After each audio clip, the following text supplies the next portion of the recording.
पुरुषोत्तमम् वंदे पुरुषोत्तम। आज हम परम पूज्यपाद श्री आचार्य देव के 342वें सत्संग ऋत्विक सम्मेलन में दिए गए आशीर्वचन के कियदंश पाठ करेंगे। परम पूज्यपाद श्री आचार्य देव बोल रहे हैं, उसी दिन सत्यानुसरण का पाठ हो रहा था। तीक्ष्ण हो पर स्थिर हो। ठाकुर हमें तीक्ष्ण होने को कह रहे हैं। सोचकर देखा, तीक्ष्ण यानी जो भेद करके भीतर प्रवेश करे, तो फिर मैं किस प्रकार किसी के अंतर में प्रवेश कर सकता हूँ? यदि मैं एक आकर्षक व्यक्तित्व बनूँ तभी। फिर कह रहे हैं स्थिर हो, अर्थात केवल मनुष्य के अंतर में प्रवेश करने से ही नहीं होगा, उसी के साथ मुझे अपने उद्देश्य के विषय में निश्चिंत भी होना पड़ेगा, संशय रहित होना पड़ेगा। व्यक्तित्व आकर्षक कब बनता है? किसी एक विषय से युक्त रहकर मैं जब स्वयं को उस युक्ति उद्देश्य के साथ खींचता हूँ, मेरा व्यक्तित्व भी उसी के अनुरूप आकर्षक बन जाता है।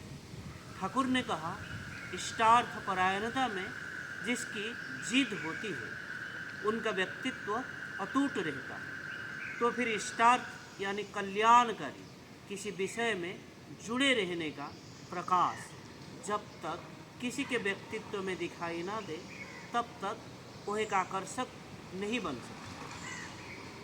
एक प्रसिद्ध गीत है, अमृत के ही पुत्र हो तुम, कर सकते हो विश्व विजय। अमृत का पुत्र किसे कहते हैं? मैंने देखा, अमृत यानी जो जीवंत है, जीवंत यानी प्राणवंत, प्राणवंत यानी उत्साहयुक्त। और पुत्र कौन है? मेरी ही सत्ता का एक और विस्तार या प्रकाश। एक उत्साहयुक्त विस्तार या प्रकाश यदि मैं हूँ तो मेरी विश्व विजय तो अनिवार्य है। और वह उत्साह उद्दीपना यदि किसी में न हो तो क्या वो कोई कर्मकांड ठीक से कर पाएगा? उसकी इच्छा हुई है, पर उस इच्छा के पीछे यदि वह अपने समस्त उत्साह को लगा ही न पाया, शरीर के समस्त अंगों का लगा न पाया, तो वह इच्छा वास्तविकता में रूपांतरित कैसे होगा? जैसे बेटे को डॉक्टर बनाने की इच्छा है, पिता सुनकर बहुत खुश हुआ, किंतु बेटे के इस इच्छा को साकार करने के लिए उसे निरंतर उत्साह देते रहना भी तो पिता का ही कर्तव्य है। बेटा पढ़ाई लिखाई छोड़कर दोस्तों, रिश्तेदार या मोबाइल में अधिक आसक्त होकर पढ़ रहा है या नहीं, व्यर्थ के चिंतन आचरण से चल रहा है या नहीं, जिससे उसका मन अवान्तर दिशा में भटक रहा है, लक्ष्य भ्रष्ट हो रहा है, वह देखना होगा। मन यदि एक लक्ष्य पर स्थिर ना हो तो वह बेटा युद्ध कैसे लड़ेगा?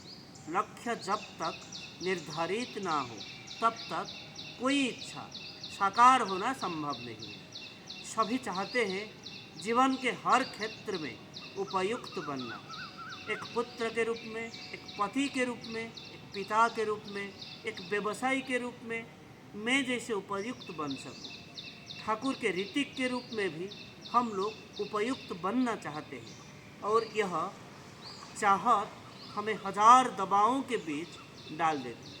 हर समय ये करना होगा, वो करना होगा, ये नहीं करेंगे, वो नहीं किया जाएगा, ऐसे चल रहा है। मैं कहता हूँ, सारे दबाव को छोड़ दीजिए, कुछ करने की आवश्यकता नहीं। आप अपने अंतर से समझिए कि अपने ठाकुर के लिए आप क्या कर सकते हैं। एक टर्म में कुल दीक्षा कितना हुई, कम या अधिक, वो बड़ी बात नहीं। कार्यालय से एक निर्देश जारी हो तो दबाव के कारण कार्यकर्ता उसके पालन करेंगे, किंतु भक्ति उसमें नहीं आएगी। भक्ति तभी आ सकती है जब मेरे अंतर से स्वयं स्वतः रूप से यह आकुलता निकलेगी, ठाकुर तुम्हारी तृप्ति के लिए मैं क्या कर सकता हूँ। क्या ये आकुलता? वही जो ठाकुर ने कहा है, जहाँ जितनी दीक्षा होती है सब मैं देता हूँ। तो फिर स्वयं ठाकुर यदि मेरे द्वारा दीक्षा देते हैं तो मैं अपने आलस्य के कारण ठाकुर को एक दुर्बल कार्यकर्ता कैसे बनाऊँ?